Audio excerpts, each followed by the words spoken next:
Dhaka central university ভর্তি পরীক্ষার জন্য এক্সাম ব্যাচ আমরা লঞ্চ করতেছি। অলরেডি আমরা 20 থেকে 30 দিনের মতন ফ্রিতে এক্সাম নিয়েছি। এখন আমরা পেইডে যাচ্ছি এবং কেন পেইডে যাচ্ছি সেটা তোমাদেরকে বলা হয়েছে, এবং আমাদের যেটা পদ্ধতি, যারা নতুন জয়েন হবা তাদেরকে পুরো সবকিছু আমরা ডিটেলস বলতেছি, এবং আমাদের এক্সাম গুলো কিভাবে দিতে হবে, এবং আমাদের সলভ শিট যেটা যেটা তোমার এখানে দেখো। এই দেখো আমাদের এক্সাম শেষে, মনে করো তুমি যে সায়েন্সের হও, আমাদের এক্সাম শেষে মনে করো তুমি প্রতিটা প্রশ্নের সাথে মনে করো শুধু তুমি যে পরীক্ষা দিচ্ছ এমনটা না, এই যে প্রত্যেকটা প্রশ্ন, মনে করো সায়েন্সে তো আরো আছে, ম্যাথ আছে, ফিজিক্স আছে, কেমিস্ট্রি আছে, তো প্রতিটা প্রশ্ন কিন্তু অ্যানালাইসিস করে বানানো। যে তোমার এটা সায়েন্সে বলো বা আর্টসে বলো বা কমার্সে বলো, প্রতিটা প্রশ্ন হলো তোমার অ্যানালাইসিস করে বানানো। কারণ কি, প্রশ্ন প্যাটার্ন হলো সব ভার্সিটির আলাদা আলাদা প্রশ্ন প্যাটার্ন থাকে। যেমন ডিসিইউ বা সাত কলেজের প্রশ্ন প্যাটার্ন কিন্তু সেম, একই জিনিসই। তুমি বলতে পারো যে 24 সালে তো ভাইয়া ডিসিইউ প্রশ্ন করছিল, বুয়েট মানে বুয়েট পরীক্ষা প্রশ্ন করছিল, কিন্তু ভাই বুয়েট যে প্রশ্ন করছিল সেটা একদম ওই সাত কলেজের প্রশ্ন প্যাটার্নই, তাই এবারও তোমার ওই সাত কলেজের প্রশ্ন প্যাটার্নেই পরীক্ষা হবে। তো সেই রকম প্রশ্ন প্যাটার্নে আমরা প্রতিটা পরীক্ষা নিই, এবং আমরা শুধু পরীক্ষা নিই না, দেখো একটা প্রশ্ন আমরা করলাম, শুধু করার পরে সেই প্রশ্নটা উত্তর দিয়ে শুধু দিই না, আর সেই প্রশ্নের বিপরীতে আর কি কি জানা দরকার প্রতিটা আমরা প্রতিটা সবকিছু আমরা ডিটেলস অ্যাড করে দিই এখানে, বুঝছো?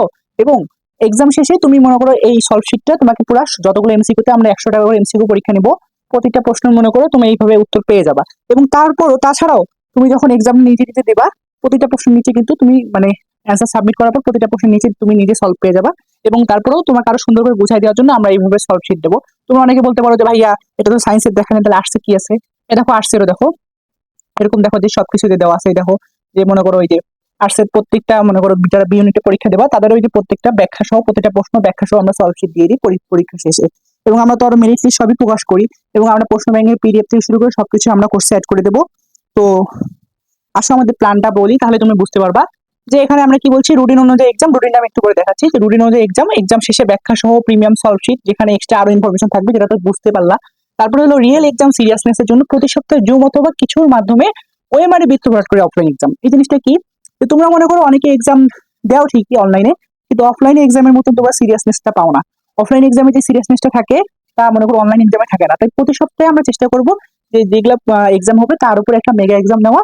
সেটা তোমরা তোমাদেরকে আমরা ওএমআর শিট দিয়ে দেবো, সেটা তোমরা একটু প্রিন্ট করে নেবা।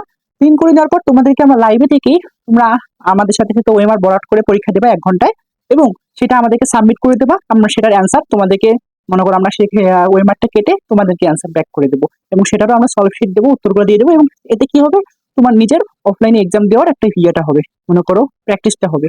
তাহলে তোমার মনে করো ডিসিউ পরীক্ষায় মেইন পরীক্ষা গিয়ে তুমি ভুল করবে না। তুমি কিন্তু দেখো যে তুমি কিন্তু সবই পারো মোটামুটি, কিন্তু মেইন পরীক্ষা গিয়ে তুমি ভুল করো, ঠিক আছে? তারপর প্রশ্ন ব্যাংক, তারপর সাজেশন শিট, এগুলো তো আমরা দিবই। সবচেয়ে ইউনিক জিনিস হলো আপনার 24 ঘন্টা কিউএনএ সার্ভিস প্লাস মেন্টরশিপ দেবো।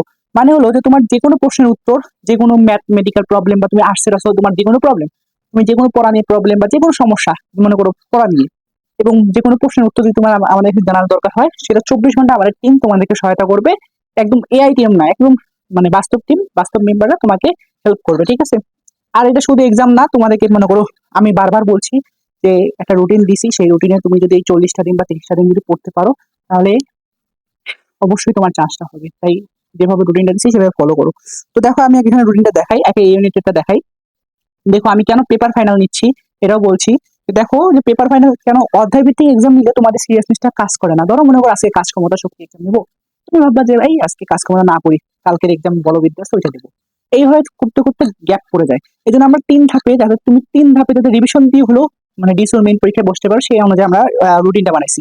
দেখো যে ফিজিক্স ফার্স্ট পেপার ফাইনাল নেবো হলো 3 তারিখে। এখন তুমি এই যে 3 তারিখ পর্যন্ত পড়বা, 3 দিনের মতন বেশি সময় পাবা, নিজে নিজে পড়ে নেবা ফিজিক্স ফার্স্ট পেপারে। যদি সেখানে গ্যাপ থাকে, সেই গ্যাপটা যদি ধরে নাও তুমি 5টা অধ্যায় শেষ করছো আর 3টা অধ্যায় মিস করে গেছো, তুমি তাহলে এই 5টা অধ্যায় পড়ে পরীক্ষা দিবা।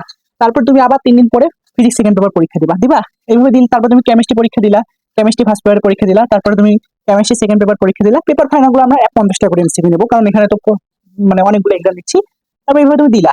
এখন দেওয়ার পর ধরো সাপোজ তোমার মনে করো ফিজিক্সে তোমার গ্যাপ পড়ে গেছিল 3টা অধ্যায়, তুমি আবার ফিজিক্স এক্সাম দিতে পারবা। আবার তোমার এদিকে 25 তারিখে আসে ফিজিক্স সাবজেক্ট ফাইনাল আছে, তখন কি তোমার যে অধ্যায়গুলো গ্যাপ ছিল সেই অধ্যায়গুলো পূরণ করে রিভিশন দিয়ে তুমি ফিজিক্স সাবজেক্ট ফাইনাল দেবা। এগুলো হবে 100 মার্কের এক্সাম। আবার তোমার কেমিস্ট্রিতেও তোমার এই যে 100 মার্কের এক্সাম হবে, বায়োলজিতে 100 মার্কের এক্সাম হবে। এখন অনেকে বলতে পারো ভাইয়া ম্যাথের সাবজেক্ট ফাইনাল নাই, ম্যাথের পেপার ফাইনাল নেই। হ্যাঁ, ম্যাথ ম্যাথ বাংলা ইংলিশ তোমাদের যারা জয়েন হবে, যারা ম্যাথ দেখাবা তাদের জন্য আলাদা করে পেপার ফাইনাল সাবজেক্ট ফাইনাল দেওয়া হবে।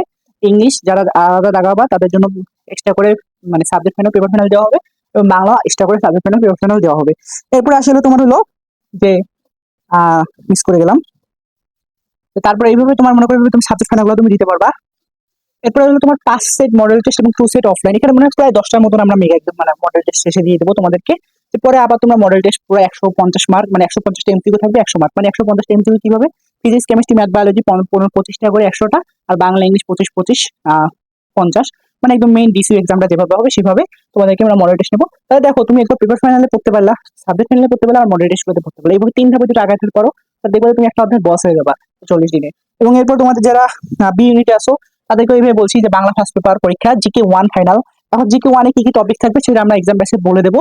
তারপর তোমার হলো যে 7 তারিখ হলো English first paper plus literature part. তারপর হলো বাংলা সেকেন্ড পেপার পার্ট 1। এই বাংলা সেকেন্ড পেপার পার্ট 1ও কি থাকবে সেটা আমরা তোমাদেরকে জানাই দেবো। এবং তোমাদেরও অফলাইন ভিত্তিক এক্সাম হবে, সায়েন্সেরও অফলাইন ভিত্তিক এক্সাম হবে, তোমাদেরও অফলাইন ভিত্তিক এক্সাম হবে, সেটা আমি তোমাদেরকে বলে দিচ্ছি। এবং এভাবে তো তোমার এই যেভাবে প্রতিটা অধ্যায় এভাবে প্রশ্ন পরীক্ষা হবে। এখন বলতে পারো ভাইয়া সি ইউনিটের রুটিন কোথায়? সি ইউনিটে স্টুডেন্টদের কোনো রেসপন্স পাচ্ছি না। যদি সি ইউনিটে তোমরা পরীক্ষা দিতে যাও তাহলে অবশ্যই আমার সাথে মানে নক করিও, তাহলে সি ইউনিটে আমি মানে ব্যবস্থা করবো। সি ইউনিটে পরীক্ষার্থী অনেক কম দেখতেছি। সবাই ভালো থাকো, সুস্থ থাকো, আর দ্রুত জয়েন হয়ে যাও। এবং আমাদের এক্সাম ব্যাচের মূল্য মাত্র 105 টাকা, এবং এটা অনেক কম রাখা হয়েছে শুধুমাত্র তোমাদের কথা ভেবে। এত কমে এত প্রিমিয়াম কোয়ালিটি এক্সাম পাবা না, এটা আমি তোমাদেরকে গ্যারান্টি দিতে পারবো। তুমি অনেক জায়গায় 50 টাকা 20 টাকা এক্সাম দিতে পারো, বাট আমাদের মতন এইভাবে এক্সাম তোমাদেরকে কেউ নেবে না। এভাবে অ্যানালাইসিস করে এক্সাম কেউ নেবে না। প্রশ্ন প্যাটার্ন একদম ডিসিউ স্ট্যান্ডার্ড প্রতিটা প্রশ্নের পরীক্ষা। সবাই ভালো থাকো, সুস্থ থাকো, আসসালামু আলাইকুম।